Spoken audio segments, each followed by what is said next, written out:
जी students, अब हम पढ़ने जा रहे हैं visualising CNN, convolutional neural network.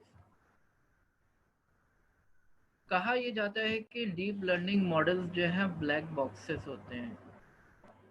ठीक है, बहुत सारे मुल्कों में जो है इस वजह से जो है डीप लर्निंग मॉडल्स को इतना ज़्यादा किसी स्ट्रेटेजिक काम में इस्तेमाल नहीं किया जाता है, क्योंकि हमें नहीं पता, हम एक्सप्लेन नहीं कर सकते डीप लर्निंग मॉडल के बिहेवियर को कि इसने ये आउटपुट दिया तो कैसे दिया। आप सिर्फ इसको इनपुट दिखा रहे हो और आउटपुट बता रहे हो सुपरवाइज लर्निंग में, और वो लर्न करके आपको जो है आंसर दे रहा है, अपने इंटरनल मॉडल बना रहा है। लेकिन वो इंटरनल मॉडल इतना कॉम्प्लेक्स होता है, आप उसको जो है अंडरस्टैंड नहीं कर सकते।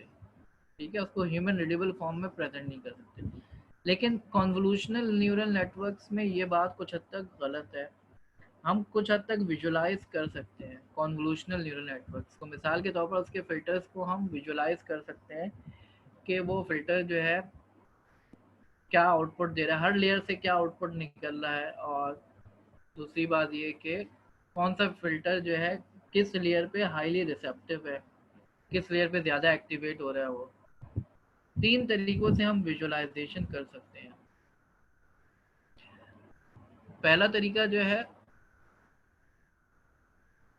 आप लेयर्स के आउटपुट को अंडरस्टैंड करने की कोशिश करें, वो हम करके देखेंगे। दूसरा तरीका क्या है, आप जो फिल्टर्स हैं उनको देखें कि ये फिल्टर्स जो है किस इनपुट पे हाईली रिसेप्टिव हैं, ये किस इनपुट पे ये एक्टिवेट हो जाते हैं, एक्टिवेट होने के बाद जो है हाई आउटपुट देने लगते हैं, किस इनपुट के ऊपर फिल्टर रिसेप्टिव है। और तीसरा तरीका जो है, हीट मैप को देखें हम। हीट मैप क्या होता है, विजुअली जो है आप एनालाइज करते हैं कि मिसाल के तौर पर कैट और डॉग है, वो इमेज का कौन सा हिस्सा है। मिसाल के तौर पर कैट के कान है, जिसके ऊपर जो है, जिसकी बेस पे डिसाइड हुआ कि ये कैट है। वो कौन सा डिफरेंशिएटिंग फैक्टर है, जो डिफरेंशिएटिंग फैक्टर होगा जिसकी बेस पे डिसीजन लिया गया कि ये कैट है या डॉग है, वो चीज़ ज़्यादा डार्क होगी, बाकी चीज़ें कम डार्क होंगी। तो कलर के डिफरेंस से आप अंदाज़ा लगाएंगे, अच्छा इसकी वजह से पता चल रहा है कि ये ज़्यादा डार्क है या कम डार्क है। तो हम जो इंटरमीडिएट एक्टिवेशन पे ज़रा काम करते हैं। अच्छा,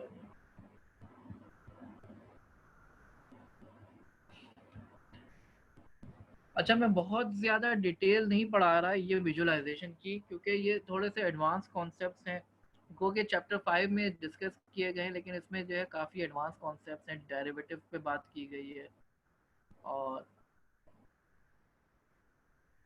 डेरिवेटिव प्रोग्राम के थ्रू कैसे निकालते हैं। मैं उसकी डिटेल में नहीं जाना चाह रहा, ना ये बहुत ज़्यादा इस्तेमाल होते हैं।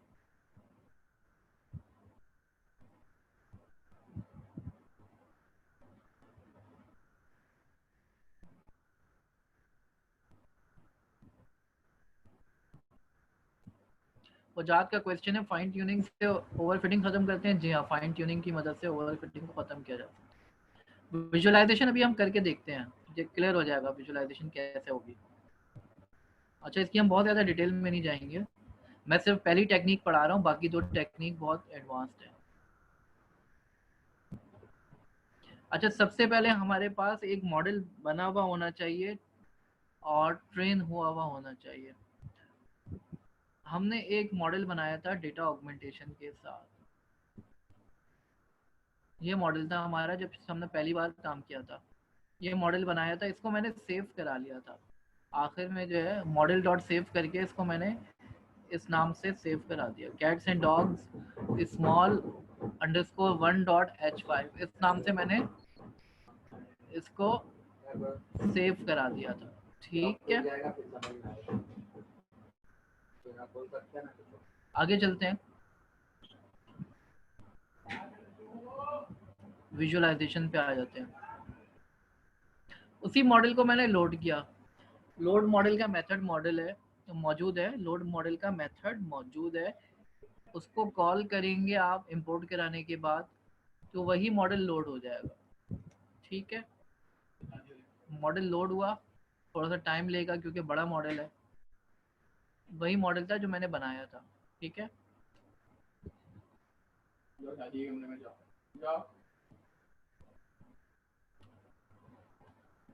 यहाँ तक की बात समझ में आ गई, मॉडल लोड हो गया।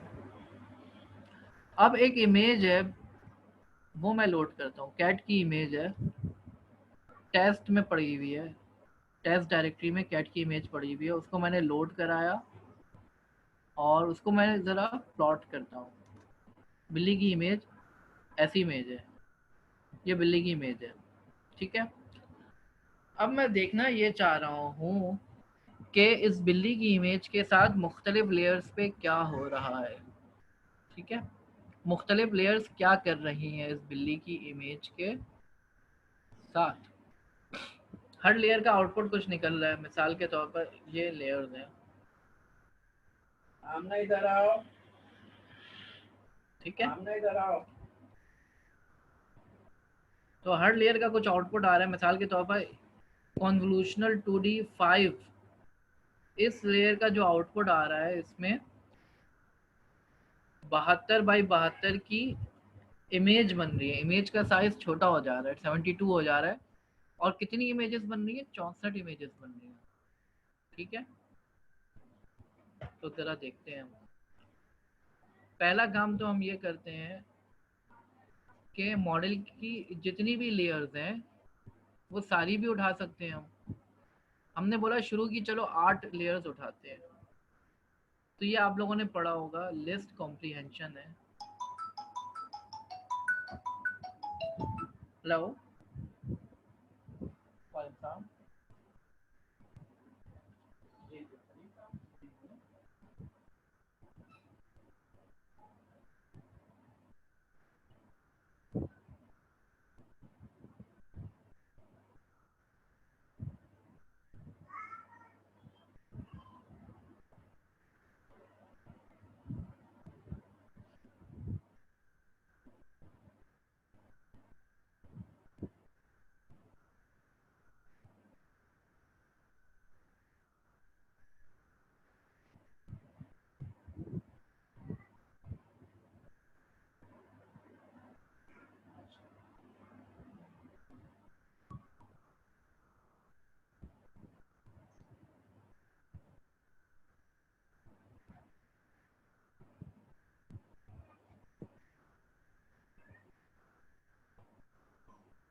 अच्छा जी स्टूडेंट्स,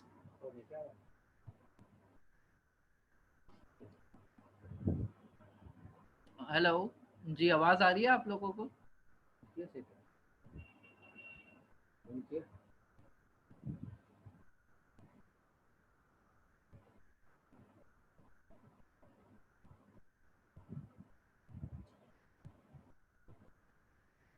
ठीक है जी।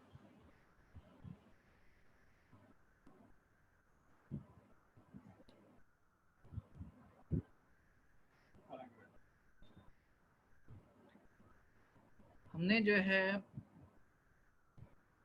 लेयर डॉट आउटपुट जो है उठा लिया। मॉडल डॉट लेयर्स, जितनी भी लेयर्स मौजूद है मॉडल की, उसमें से हमने ये स्लाइसिंग के थ्रू शुरू की 8 लेयर्स उठा दी। ठीक है, और उसका आउटपुट, वो जो 8 लेयर्स उठेंगी वो एक एक करके लेयर के अंदर जाएंगी और लेयर डॉट आउटपुट करके उसका आउटपुट निकल के आएगा। ठीक है, और वो हमारे पास लेयर आउटपुट्स के अंदर सेव हो जाएगा। अब हमने क्या करा, ये फंक्शनल एपीआई है कीरास की, ठीक है, थोड़ी सी कॉम्प्लेक्स होती है ये, लेकिन इसको मैं एक्सप्लेन करता हूँ। फंक्शनल एपीआई में अगर आप जो है, फंक्शनल एपीआई का फ़ायदा क्या है, अभी तक हमने जो है जो एपीआई पढ़ी थी ये सीक्वेंशियल एपीआई थी। कौन सी एपीआई थी? सीक्वेंशियल। सीक्वेंशियल एपीआई में आपके पास एक ही इनपुट हो सकता है और एक ही आउटपुट हो सकता है। लेकिन फंक्शनल एपीआई का ये फ़ायदा है, जैसे यहाँ पे हमारे पास आउटपुट लेयर्स के अंदर कितनी, हर लेयर का आउटपुट है, तो 8 लेयर्स हैं, 8 लेयर्स के आउटपुट आ रहे हैं, 8 आउटपुट्स हैं। तो हम मॉडल बना रहे हैं एक, जिसमें एक इनपुट होगा और 8 आउटपुट्स होंगे, हर लेयर का आउटपुट भी आ रहा होगा। मॉडल डॉट इनपुट का मतलब है जो हमारा पुराना मॉडल था उसका इनपुट इसका इसी नए मॉडल का इनपुट बन जाएगा। एक नया मॉडल बना रहे हैं जिसको इनपुट जो है हम पुराने वाले मॉडल का इनपुट पास करेंगे। आउटपुट क्या होगा, जो पुराने वाले मॉडल की हर लेयर का जो आउटपुट आ रहा था वो इस मॉडल के आउटपुट होंगे, 8 आउटपुट्स आएंगे। एक मॉडल तैयार हो गया, मॉडल एक्टिवेशन मॉडल नाम रख दिया इसका। अब इसमें मैं प्रेडिक्ट कॉल करूंगा, एक इमेज दूंगा, तो इसके 8 आउटपुट्स आएंगे, एक एरे आएगी जो कि एक्टिवेशन के अंदर आ जाएगी। आउटपुट्स क्या होंगे, हर लेयर का आउटपुट आ रहा होगा इसके अंदर। उसमें से पहली लेयर के आउटपुट को अगर मैं देखूं तो पहली लेयर के अंदर कितने फिल्टर्स हैं, यहाँ पर अगर आप देखें जाके पहली लेयर में 32 फिल्टर लगे हुए हैं।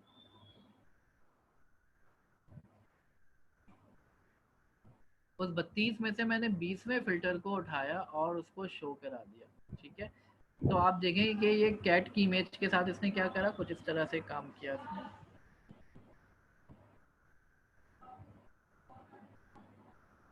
अगर मैं चाहूँ, मिसाल के तौर पर मैं 5वें फिल्टर को देखना चाह रहा हूँ, 5वां फिल्टर क्या कर रहा है इस इमेज के साथ, ठीक है। 5वें फिल्टर ने इमेज के साथ कुछ ये काम किया है।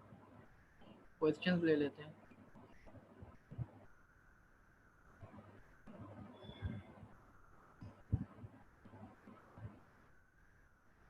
अच्छा, समझ नहीं आ रहा है, इसको रिपीट कर देते हैं। देखो फंक्शनल एपीआई क्या करती है,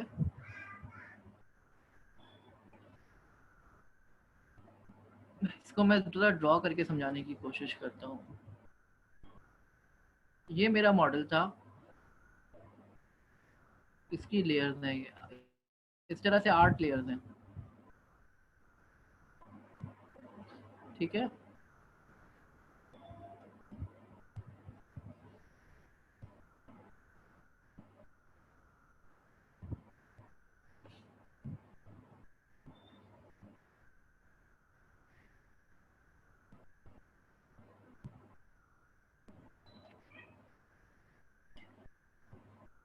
अब मैं क्या कर रहा हूँ, आखिर में फाइनल आउटपुट निकल रहा है, इसका आउटपुट तो एक आ रहा है, लेकिन इसके अंदर जो 8 लेयर्स हैं उसके भी अलग अलग आउटपुट आ रहे हैं।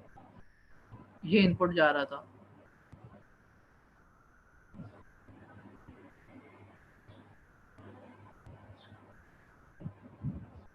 ठीक है। अब मैंने क्या करा, मैंने बोला इसको कि एक ऐसा मॉडल बनाओ जिसके पास इनपुट तो यही वाला इनपुट इधर आ जाएगा, और इसके आउटपुट क्या होगा, ये वाला आउटपुट भी इधर आ गया, ये वाला आउटपुट भी इधर आ गया, ये वाला आउटपुट भी इधर आ गया।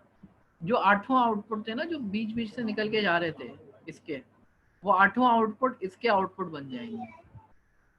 तो ये काम किया हमने, जो इंटरमीडिएट लेयर्स थी, बीच की लेयर्स थी, उनके जो आउटपुट को भी कैप्चर करके हमने अपने मॉडल के आउटपुट में बना लिया, ठीक है। समझ आई बात? कोई क्वेश्चन है?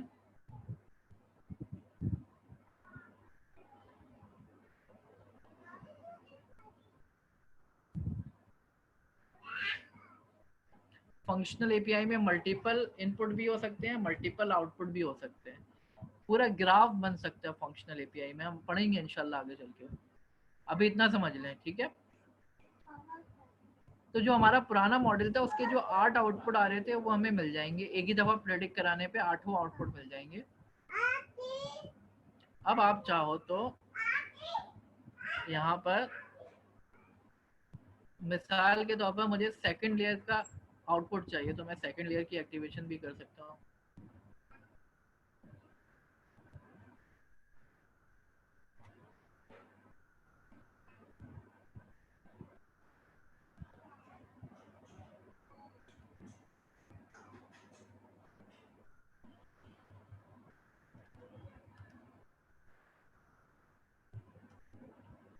ठीक है, सेकंड लेयर एक्टिवेशन है, तो सेकंड लेयर की एक्टिवेशन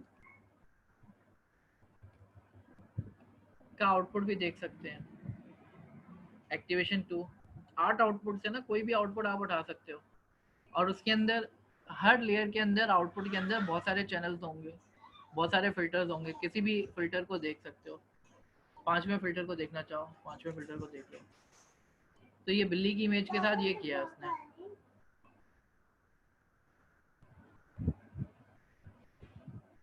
ठीक है,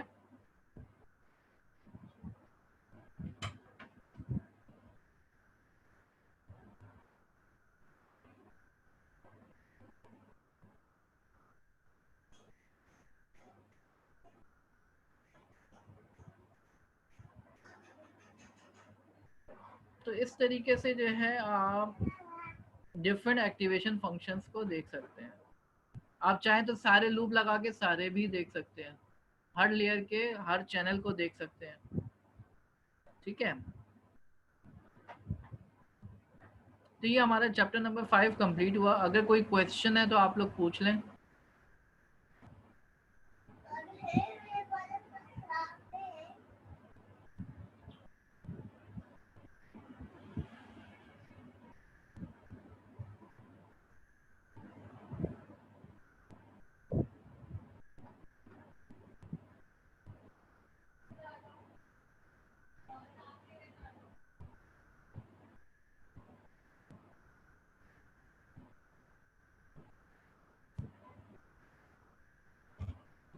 अच्छा, सद्दाम का क्वेश्चन है, ले लेते हैं। जी सद्दाम। सर ये जो हम लेयर्स पे जब हम काम करते हैं तो हमें बेसिकली कंफर्म कैसे होगा कि कौन सी लेयर्स कहाँ पे काम कर रही है, क्योंकि अगर ऐसा हो कि हम एक आपके पास उस लेयर 8 पे अगर हम लेयर्स थी ना, वो सीक्वेंस में आई होंगी, पहली लेयर, दूसरी लेयर, तीसरी लेयर, पूरी एरे बन रही होगी। हर लेयर जो है वो एक सीक्वेंस में है, तमाम लेयर्स। तो अच्छा इंडेक्स अच्छा, के थ्रू पता चल जाएगा ये कौन सी लेयर है। ठीक ठीक है सर, थैंक ठीक है, यू। यस। और कोई क्वेश्चन?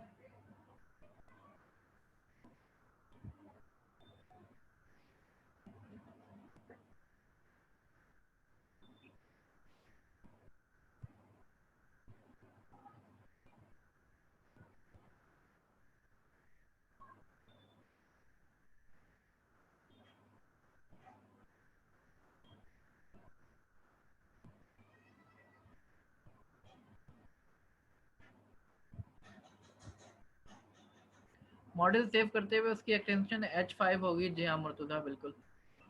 अच्छा जी, स्क्रीन मेरी बंद हो गई। आउटपुट्स को देख के अंदाजा लगा सकते हैं कि क्या कर रहा होगा, कौन सी लेयर। सिर्फ अंदाजा ही लगा सकते हैं।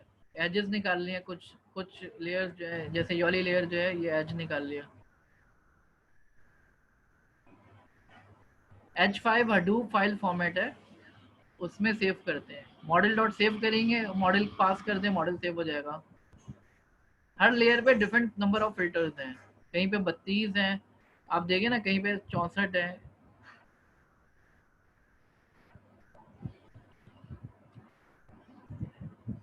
सी मैप जो है ये एक आर्गुमेंट है जो बता रहा है कि किस फॉर्मेट, इमेज को शो करते हुए जो है किस फॉर्मेट में शो करना है।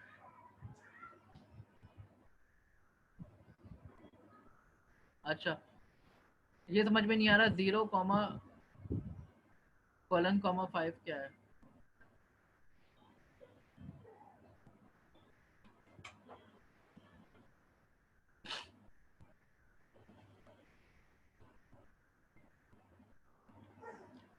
अच्छा ये स्लाइसिंग है, ठीक है ना। 0 का मतलब है पहली इमेज 32 फिल्टर है मिसाल के तौर पर, तो ये 5वां फिल्टर उठा लिया हमने। और ये क्या है, ये विड्थ और हाइट है, तमाम पिक्सेल्स चाहिए ना हमें, कोई स्पेसिफिक पिक्सल नहीं चाहिए। ये कॉलन है स्लाइसिंग, तमाम पिक्सेल्स चाहिए मुझे, विड्थ भी तमाम चाहिए, हाइट भी, रॉ भी तमाम चाहिए, कॉलम्स भी तमाम चाहिए, तो इस वजह से लगाया हुआ है। ठीक है, बाकी इसको प्रैक्टिस करके देखेंगे तो इंशाल्लाह मजीद क्लियर हो जाएगा।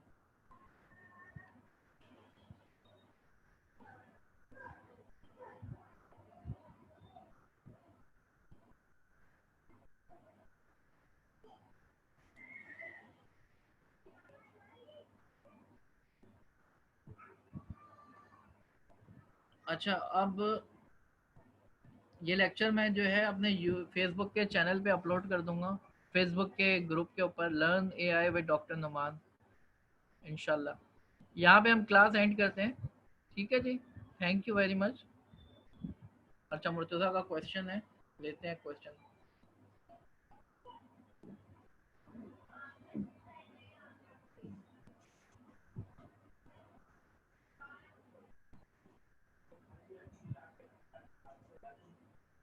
जी मुर्तज़ा। जी अस्सलाम वालेकुम सर। वालेकुम सलाम। जी सर, आवाज़ आ रही है? जी जी सर, मुझे पूछना था कि हमने जो अभी विजुअलाइजेशन का पूरा जो कंप्लीट किया, अब इसमें जो हम, अब मैं कोई ऐसा मॉडल ट्रेन करता हूँ जिसमें मैं डिफरेंट शेप्स जो है ट्रेन करवाता हूँ शेप्स के ऊपर, कि फॉर एग्जांपल मैं 5 शेप देता हूँ उसको, 5 शेप मॉडल में ट्रेन कर दिया। अब इन फ्यूचर मुझे चाह रहा हूँ कि 2 शेप और ऐड करूँ कि उसके ऊपर भी वो क्लासिफिकेशन करना शुरू कर दे। तो आवाज़ आपकी बहुत हल्की आ रही है, ज़रा जोर से बोलो। जी मैं फिर से बोलता हूँ, मैं कह रहा हूँ कि हमने एक मॉडल ट्रेन किया जिसके अंदर हमने कुछ 5 शेप जो है डिटेक्ट करने की उसको जो है मतलब ट्रेनिंग करवा दी हमने, और उसके बाद फिर मैं इन फ्यूचर जो है 2 शेप्स और ऐड करता हूँ कि उसके ऊपर भी जो है क्लासिफिकेशन करना जो है वो मॉडल शुरू कर दे।